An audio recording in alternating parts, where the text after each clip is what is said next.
How is everyone today? I would like to thank you for coming out today for this historical presentation on memories of imprisonment and the personal stories of Sam Mihara. We would also like to thank all of the brave men and women who fought for our country and continue to fight every day to keep our country safe, okay? Especially on Veterans Day weekend. I would like to thank our sponsors for providing this special lecture this afternoon. First of all, many thanks to Karen Wendell of Adventures with Karen.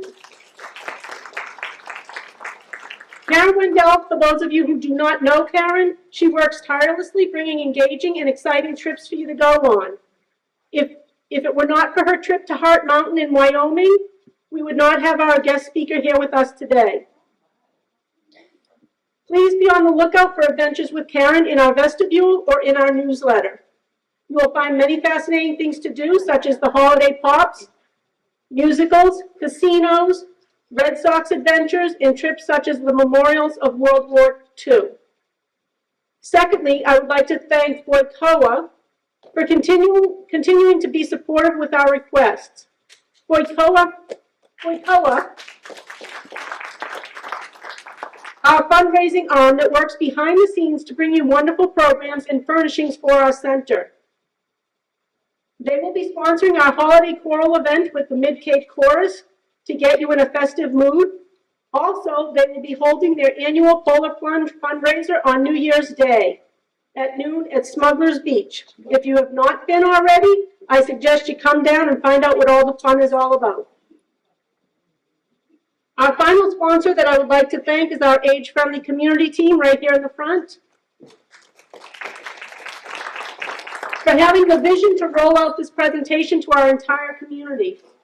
I know that the DY students could not be with us today due to timing restrictions. However, thanks to the work of David Hudnall, they will be able to view Sam's presentation for firsthand historical views. Our guest speaker today is Sam Mihara.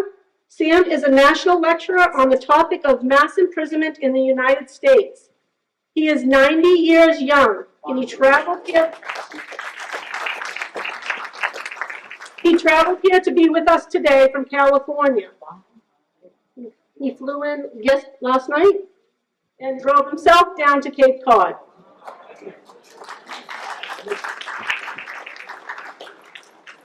Sam was born an American citizen and raised in San Francisco in 1942.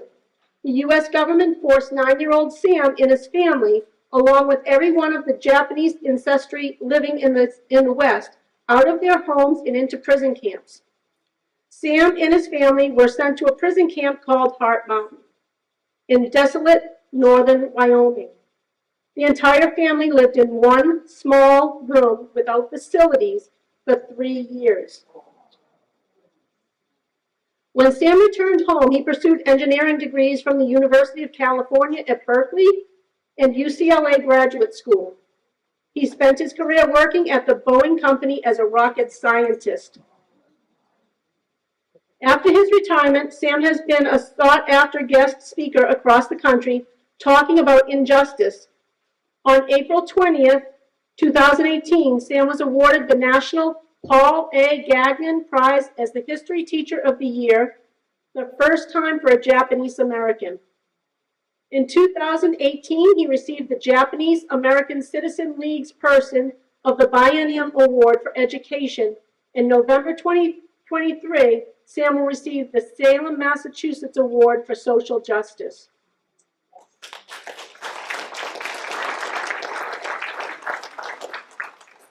Sam lectures every year at UCLA. He has also spoken at several leading universities, including Harvard, Columbia, and Yale. In February 2019, Sam spoke at Congress. As of this year, he has spoken to over 95,000 students, teachers, seniors, and government offices. In his compelling presentation, Sam talks about why the World War II camps were created and describes the forcible removal of people from their homes. Sam discusses what daily life was like in the camp, how they got out of the camp, and what it was like for many people when they returned home. In his conclusion, Sam examines the question, could mass imprisonment happen again? We are honored to have Sam with us today to talk about his experiences. Let's give a warm YSC welcome to Mr. Sam Mihara. Thank you very much. Thank you. I really appreciate the honor to be able to be with you today. I flew in last night. Actually, I had another trip this morning. I drove out to Western Massachusetts last night, and I spoke this morning to a middle school, and then I drove in this morning. So it's been a whirlwind trip. Not unusual. That's what I like doing. I enjoy doing it. So thank you very much for inviting me. This is a story about what happened to me in a real short sense. It's maybe about a little less than an hour program that summarizes what happened that I remember during those difficult days back in the 1940s. When the government decided to remove me from my home in San Francisco and place me in a prison for 3 difficult years during that time. President Bush made a statement, and the video will play, but you can't hear the voice. We have a technical problem here, but while he's speaking, I want to mouth over his voice. And what he's saying is a great nation does not hide history. A great nation does not hide history. Perfectly ideal sentence that introduces my talk, because my objective is to reveal history, a topic that generally has not been taught around the country. And I've found out by asking students, what do you know about what happened during World War II, during the time when the Japanese Americans were removed from homes, and relatively few people know really what happened. Almost no one knows why it happened. So this is the purpose of my talk. I go around the country trying to tell people about what happened, and most important, to reveal what really happened. The problem began a long time ago, before I was born, before my parents were born. Way back in the 1800s, there were these kinds of cartoons. Here's an Asian with a bloody knife in his mouth and a smoking gun in his hand, standing over this woman he just killed. And the caption says, "Yellow terror threatens white women." Asians didn't go around killing white women, but the purpose of the cartoon is to create hysteria among the public, saying, "Oh, Asians are dangerous because they go around killing white women." But that was the purpose, is to spread hate and hysteria. And that's what the media was using, the newspapers, to spread the hate and hysteria way back before my parents immigrated into the country. But let me introduce you to my family. This is the Mihara family. Picture was taken around 1941. That young, defiant brat with the folded arms, that's me. I was about 8 years old. My brother's next to me. My father's behind me. My mother's standing to the right. And Grandpa and Grandma Mihara are seated.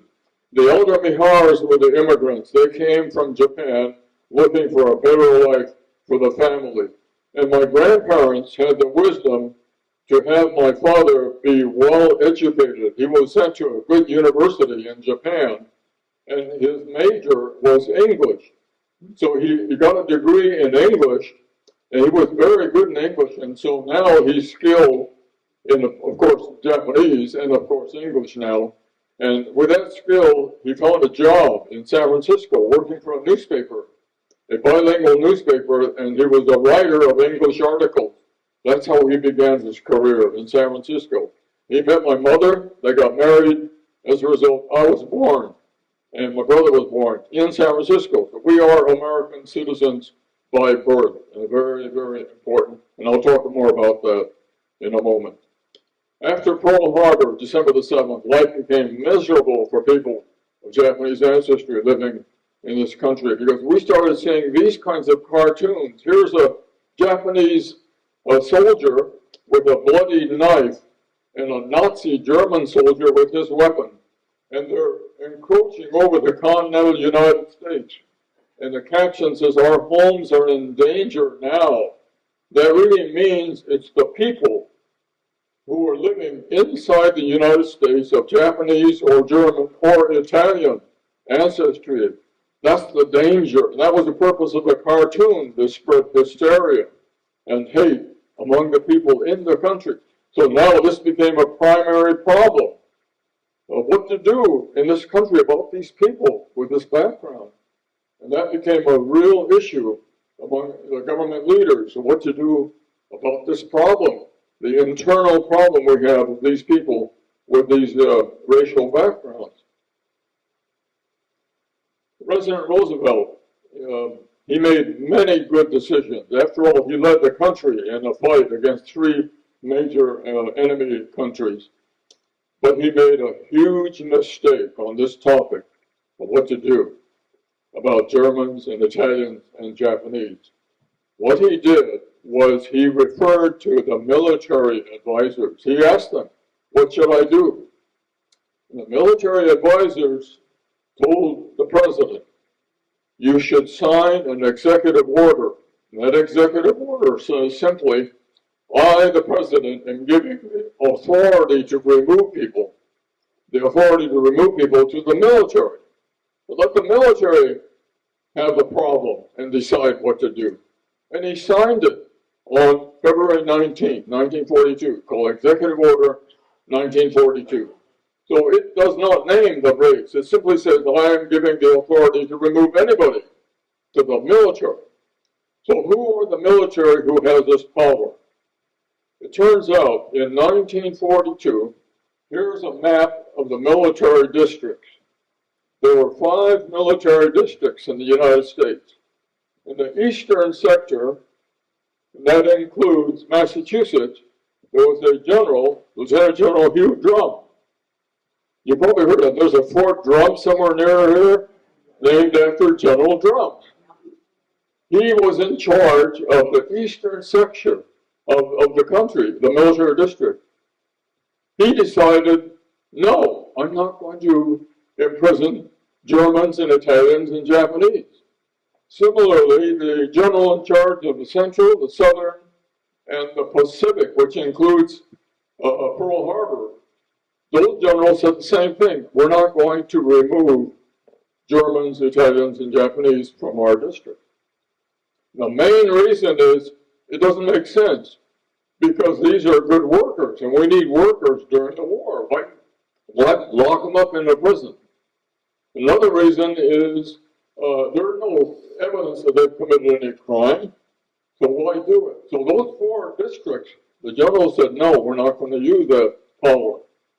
The one general in the upper left corner, General DeWitt, John DeWitt, he hated Japanese. He did not hate Germans. He didn't hate Italians, but he hated Japanese. It was in his career. He's been fighting Japanese during most of his career, serving in the Pacific. As a result, General DeWitt ordered all Japanese from California, Oregon, and Washington, those 3 states, be removed from their homes and placed into new prison camps inside the country.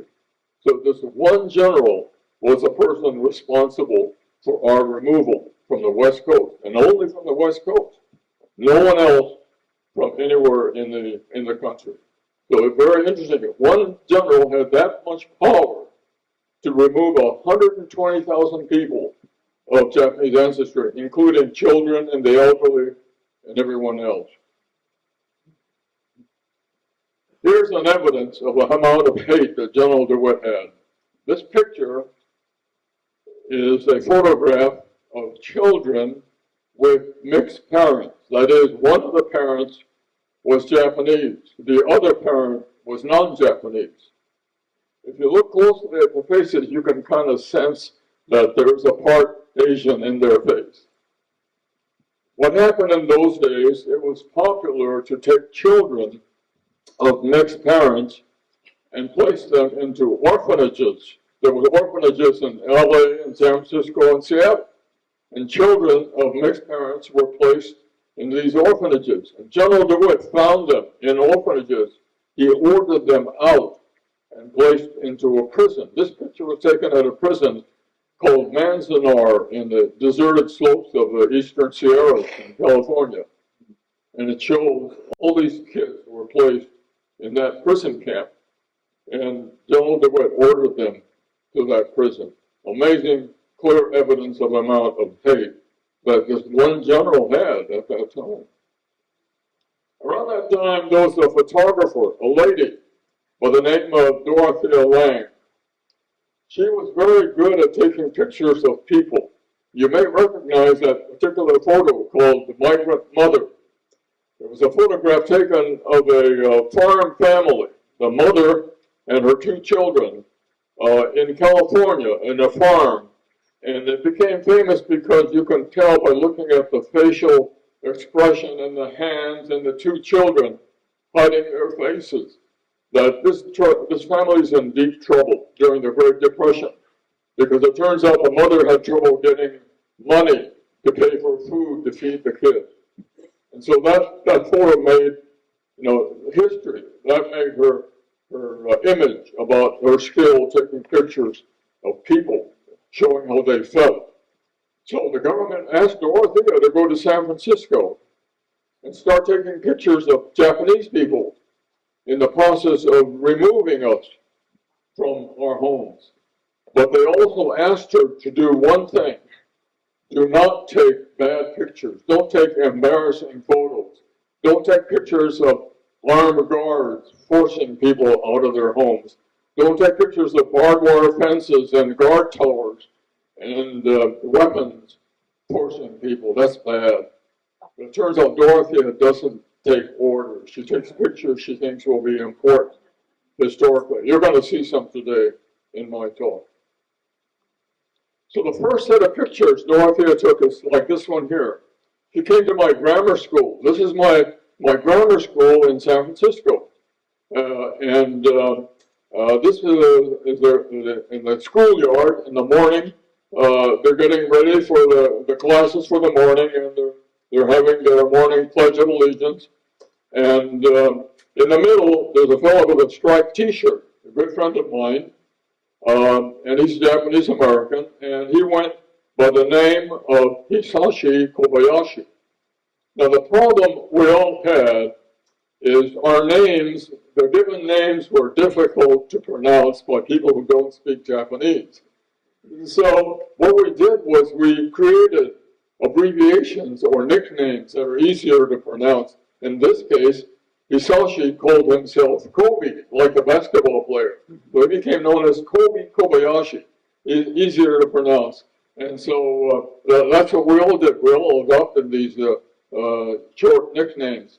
Here's another group of friends of mine in the second row. These are Japanese Americans. And the guy in the middle called Katsutoshi Ito. Imagine a father would name his son impossible to pronounce Katsutoshi properly. And if you don't pronounce it right, it doesn't sound good at all. So his father said, oh, that was a mistake. I shouldn't have done that. So he renamed him Willie. He became known as Willie Ito. And I'm going to talk about Willie. He turned out to be really a different person. I'll talk about him in a moment. This is the most important photograph that Dorothea took. It's a group of second grade, 7-year-old girls doing their morning Pledge of Allegiance.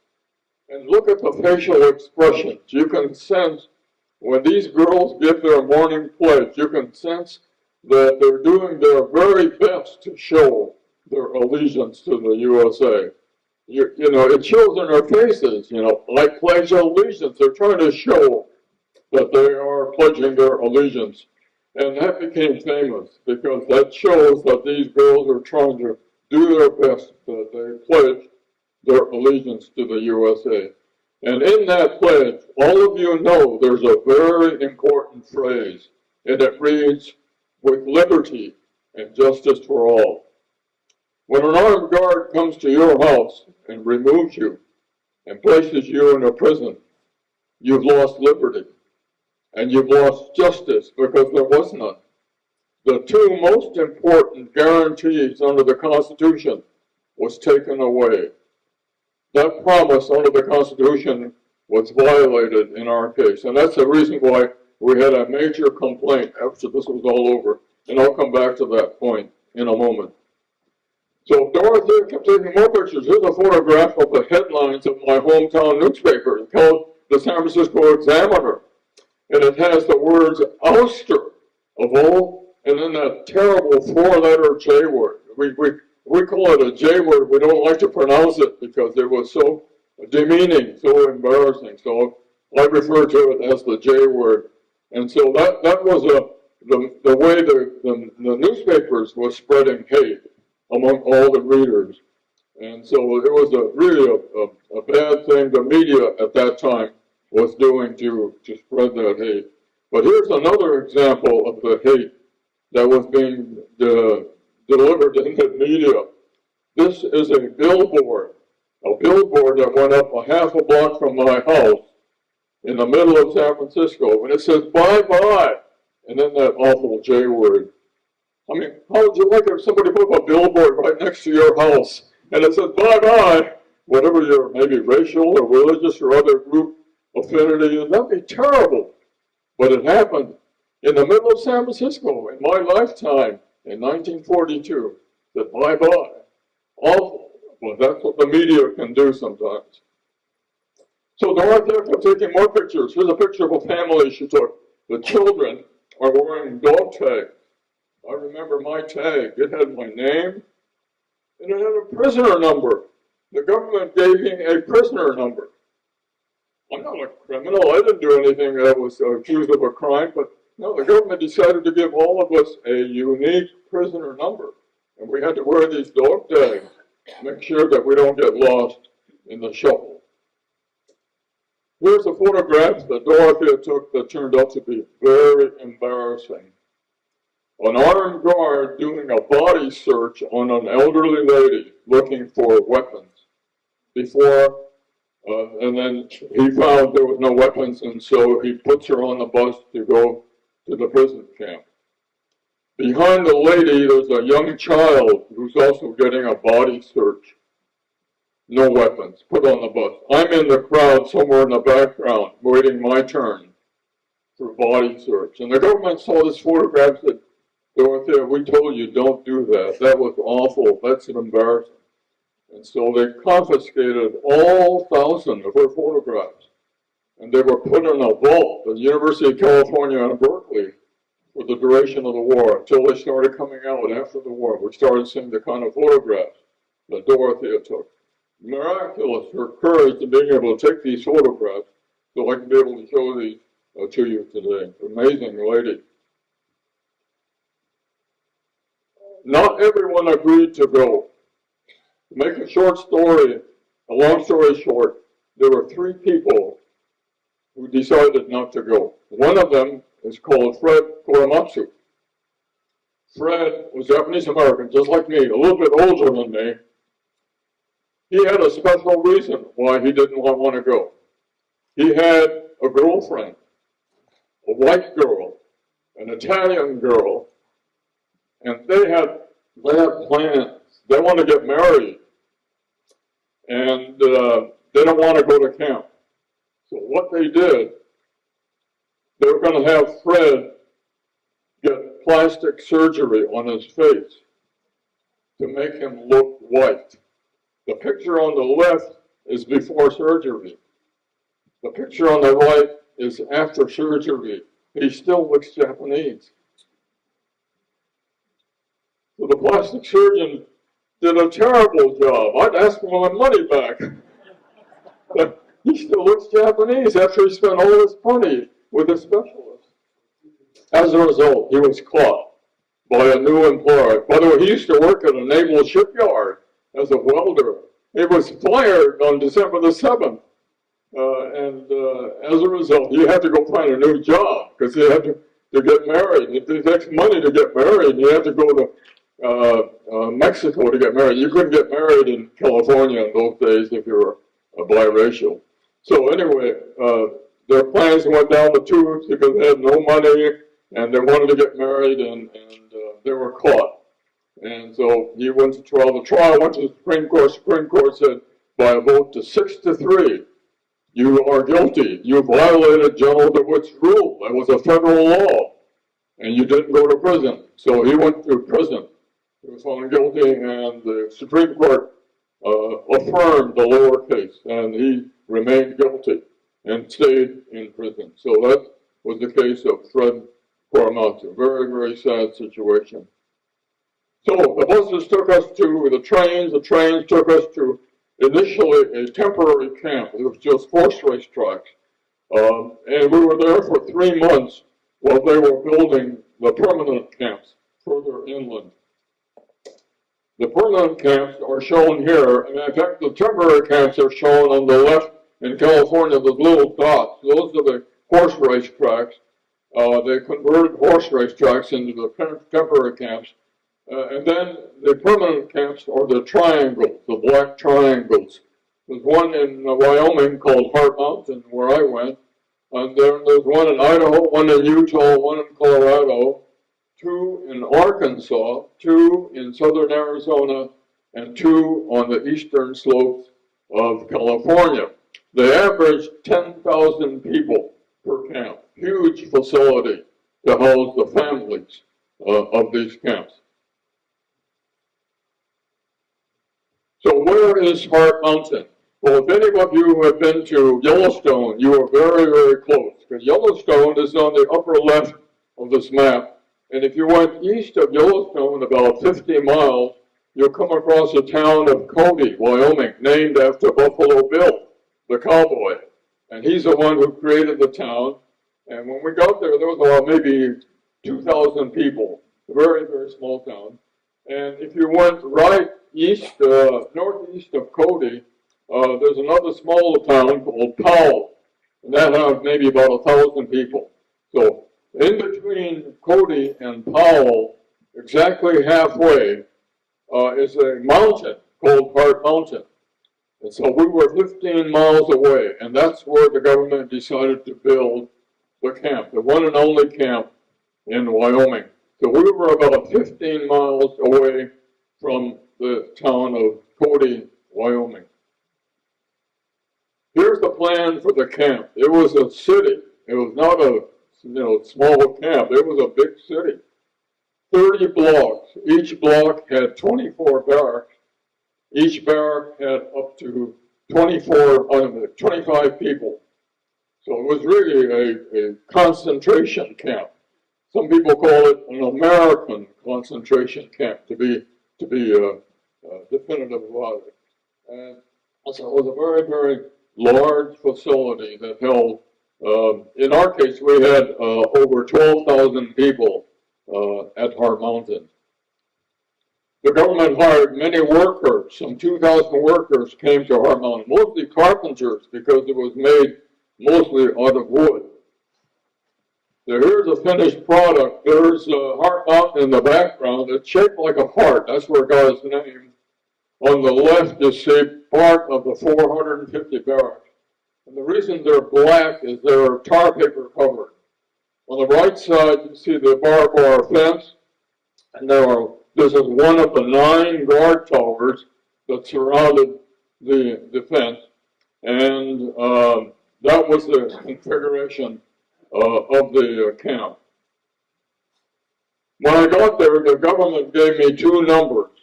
The first number is my cell or room number. 14 is the block number, 22 is the barrack, and C is the room within the barrack. That's how we remember which room we're at. Unless you memorize it, you'll never know, because they're all identical. Everyone learned to memorize their address, their room number. The second number is my prisoner number. That's what the government gave me, 26737D. And there's a file on me, as well as all 120,000 people who were in the camps. It still exists today at the National Archives. And it's very important because it has a lot of valuable information. For example, it has my medical records. of everything that happened. If I set foot in the emergency room at the hospital, all the records are there as to what happened. It also has my grammar school report cards. You're not going to look at them, they're awful. But it just shows how complete the records are. And it's very, very important. If anyone knows of anybody who was in the camp, if you're a relative, you can get access today to those records. And it's very important if you need to know, for example, the medical history of what happened at the camps. Here's some more details of the security system. There's a guard with a .30 caliber rifle on the left. In the middle is the details of the guard tower with the floodlights that lit up the camp at night. On the right side, there are signs along the perimeter that says stop for people of Japanese ancestry, because there's a sentry with orders to shoot if you try to cross. And that was a deterrent. That was a way they made sure no one escaped. And no one did escape.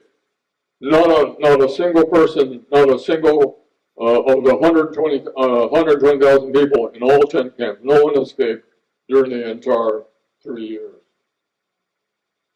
Here's the design of the barrack. There are 6 rooms in each barrack. They're all identical. The end ones are the smallest for small families, like a couple or a couple with a small child.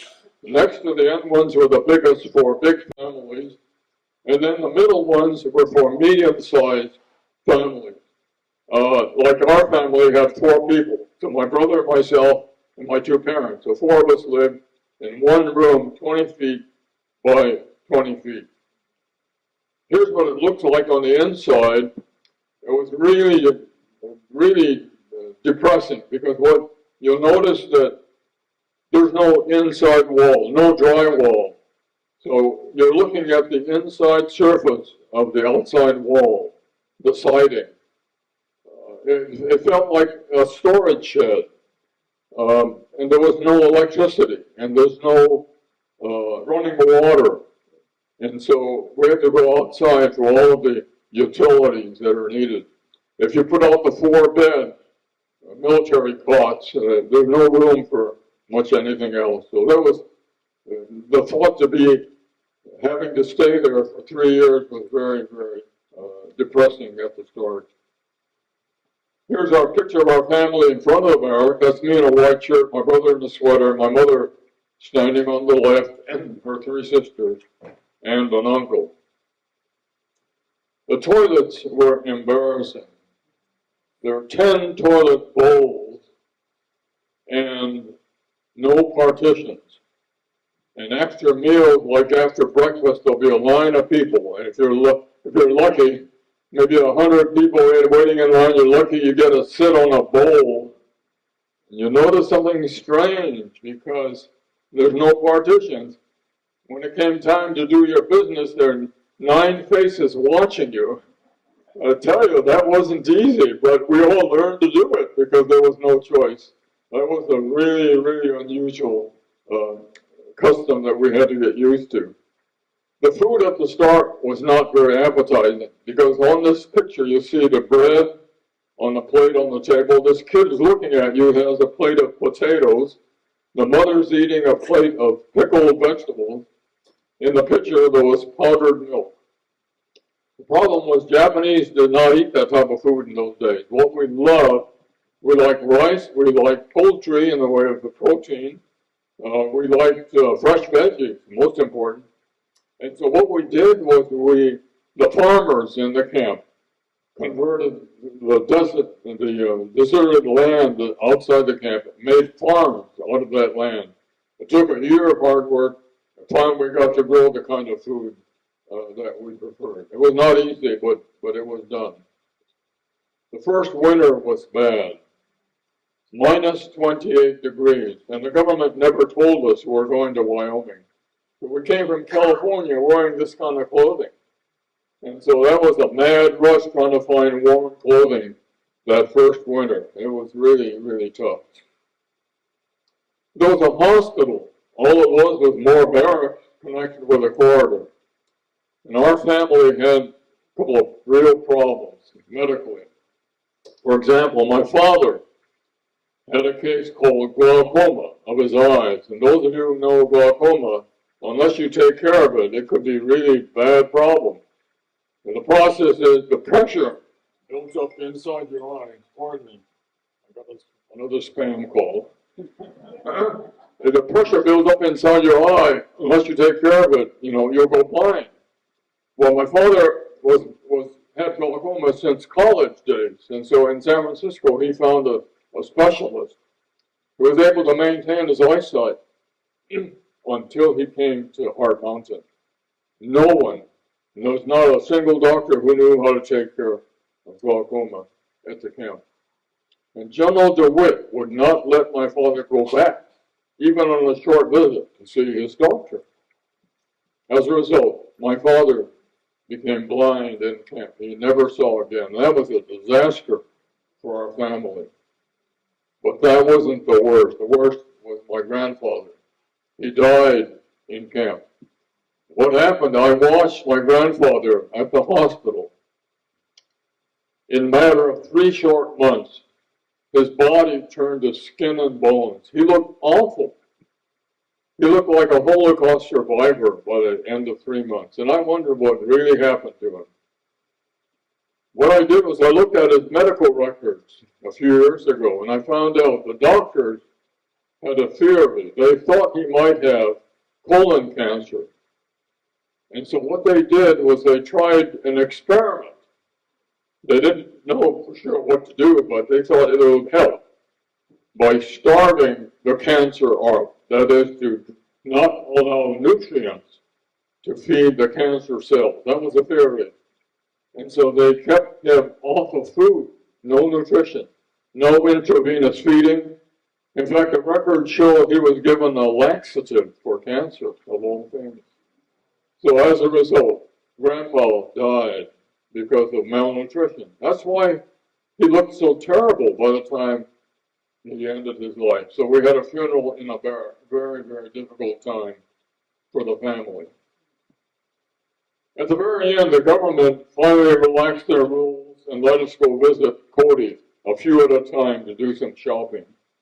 And I'll never forget, I went to downtown Cody, and I had to escort my blind father, and I went up and down the street and looked in the stores, and about every third store there would be that awful sign, no, and then the J word. I mean, that was really impressed my mind about hate and the people there in Cody. I mean, they never knew us. We'd never been around there. All of a sudden, they developed this hate against us. And to see that in real time, that I'll never forget about the people of Cody. Toward the very end, there was a white attorney in San Francisco named James Purcell. He was a civil rights attorney, and he decided to come to our rescue. What he did, he knew it was wrong, because he went to one of the camps and he saw families living in horse stalls. And he said, that's inhumane. That shouldn't be done.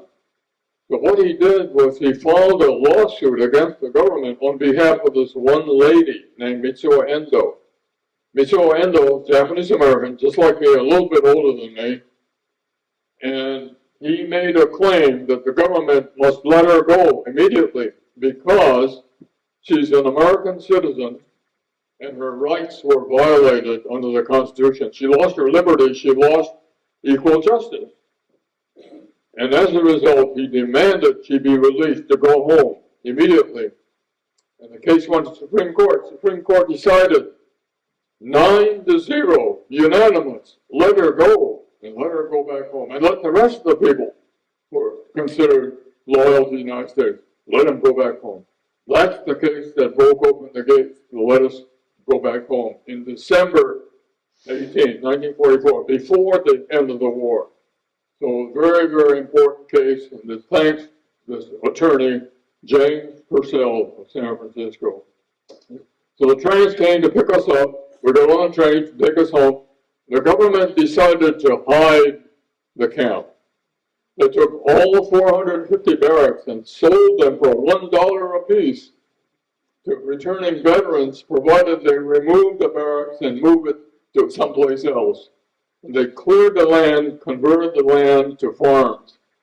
So today, if you went over the property, you'll see nothing but farms. Now, we're in the process of trying to recreate the prison and try to show people what it really used to look like. And so, one at a time, we're trying to bring these barracks back and recreate the facility that used to be. When we got home, life was worse than when we left, because we were greeted by these kinds of signs that kept telling us, don't stop here, this is no longer your neighborhood.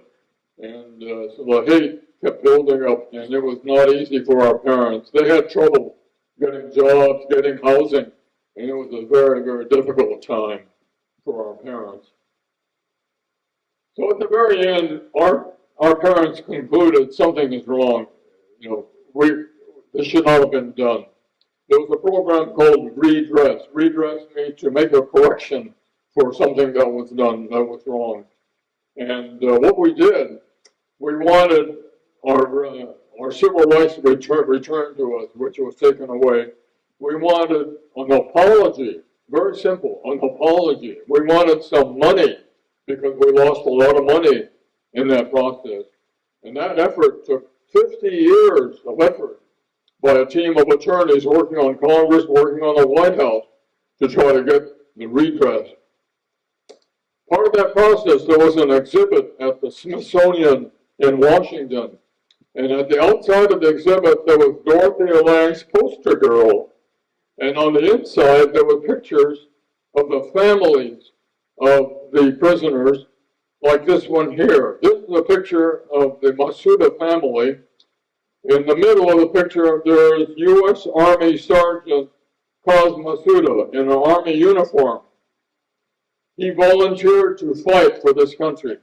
He came to say goodbye wearing a U.S. Army uniform before he was shipped off to Europe.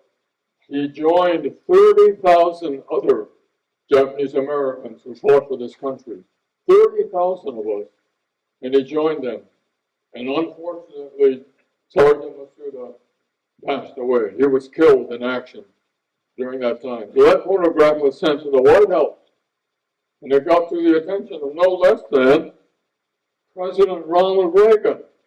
You know, the iconic, the number one hero of the conservative Republicans.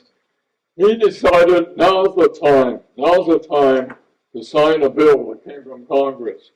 Now's the time to make it clear an apology and some money is due. So he signed that bill in 1988. Very, very important for Ronald Reagan to have signed the bill. 2 years after that, 1990, President George H.W. Bush, the first Bush, signed a letter. He sent it to me. Of course, all other 60,000, by the way, only people who were living in 1988 got the letter. But I received a letter from George Bush that said, sincere apology. Very, very nice gesture of President George H.W. Bush. President Biden, 2 years ago, made a speech in which he also made a statement to reaffirm the federal government's formal apology to Japanese Americans. So here we now have 3 presidents of the United States who have clearly stated their apology. So very, very important symbolic gesture made by leaders of this country. Very, very nice. Our mountain today, very beautiful mountain, still there. We decided to do something different than most of the other camps. Most other camps put up a monument. We decided to build a school, a learning center, we call it. And it looks like barracks on the outside, but the inside, a series of schoolrooms. And on a do-it-yourself walkthrough, you can learn what happened in the process in a lot more detail than I can talk about in the 1 short hour that I have. But when we built that school about 10 years ago, I went up and down the town of Cody looking for some indication of what the people of Cody think today. And I saw these signs on every window. Every window of the store had the sign, "Welcome, Japanese Americans." The people have changed in Cody quite a bit ever since I was there back in 1942. I'm going to close out with a couple of snapshots of my buddies. Remember Kobe Kobayashi? Well, he went to University of California, Berkeley, just like I did, like many of my friends. Well, went to Berkeley because our parents urged we get a good education. And Kobe became a pharmacy major and a good pharmacist. He did very, very well in that field. Willie Ito. Willie was different. He said, I'm not going to college. I want to be different. I want to be the world's best cartoon artist.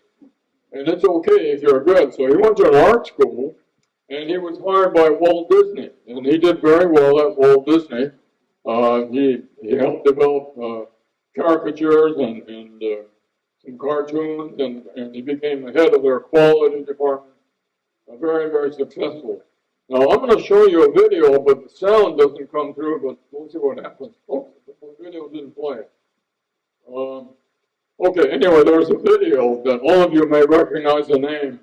It's called Lady and the Tramp. It was about the two dogs that sipped a noodle until their lips met. Well, Willie did that. Willie is the cartoon artist who created Lady and the Tramp. And so he won the annual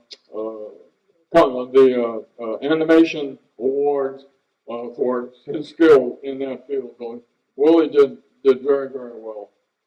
Another lady, a friend of mine, Toshi Ito, not related to Willie, but another person. She got married and had a family, young. Master Ito, you'll recognize him in this photograph. He became Judge Lance Ito of the O.J. Simpson trial. And so Lance is a nice guy outside the courtroom, but he's okay. I went to Berkeley, I went to UCLA graduate school, majored in engineering, I loved that work. I was hired by the Boeing Company, became a rocket scientist, helped develop rockets. I enjoyed every bit of the 42 years I worked with the Boeing Company. It was a great field. But when I retired, I decided to do something different, and that is to do what I'm doing today. That is to teach people about what happened that I experienced during the difficult times in the 1940s. Oh, whatever happened to the poster girl, the young iconic image of Dorothea Lange? Well, she grew up, she looks more like this today. Her nose is the same, the eyes are the same. She changed her name twice. Her first name used to be Hideno. She changed it to Helene, easier to pronounce. Her last name used to be Nakamoto, a little more difficult to pronounce. But she changed her last name to Mihara. We've been married for 70 years.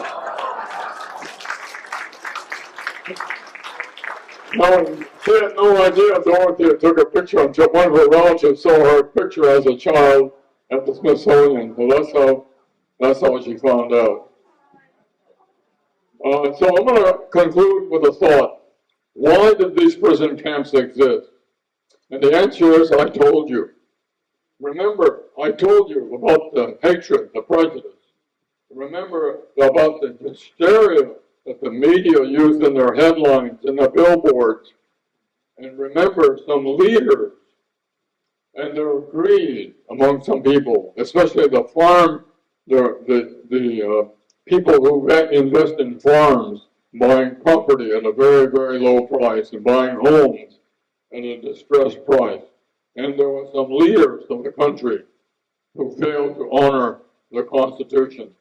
And so when you have that combination, if you ask me, I think it could happen again. It almost happened to Germans. It almost happened to Italians. More recently, it almost happened to Muslim Americans. You remember the story about Richard Reed, the shoe bomber? They found him carrying a bomb in his shoe trying to get on an airplane. And there were calls from many people to stop allowing Muslim Americans to get on airplanes. More recently, there have been calls for stopping other races from doing things. In a way, there are today children of immigrants who are now placed in a prison. I went to some of those prisons that exist in today for immigrants, and the conditions are not very good. And so I conclude that, the thought of having imprisonment of an entire group of a mass of people, it just doesn't make sense. that it should be treated on an individual basis, not on a mass of people. So, in my opinion, in mass imprisonment of a race or a religious group doesn't make sense at all. But another way to look at it, this could be your child, your friend's child, looking at a guard, very worried. Where is he taking me? This could be your daughter in the prison camp after 3 years, asking, when do I get out of here? This could be your son trying to climb out of the prison, not knowing there's a guard with a weapon pointing at him. So I simply say, never again to anyone at all. Never again. Well, that ends my talk. I wrote a book, and the book is called Blindsided. I wish I had more copies, but I sold out in Washington, D.C. yesterday. But thanks to my associate, Karen, I keep forgetting you left that window.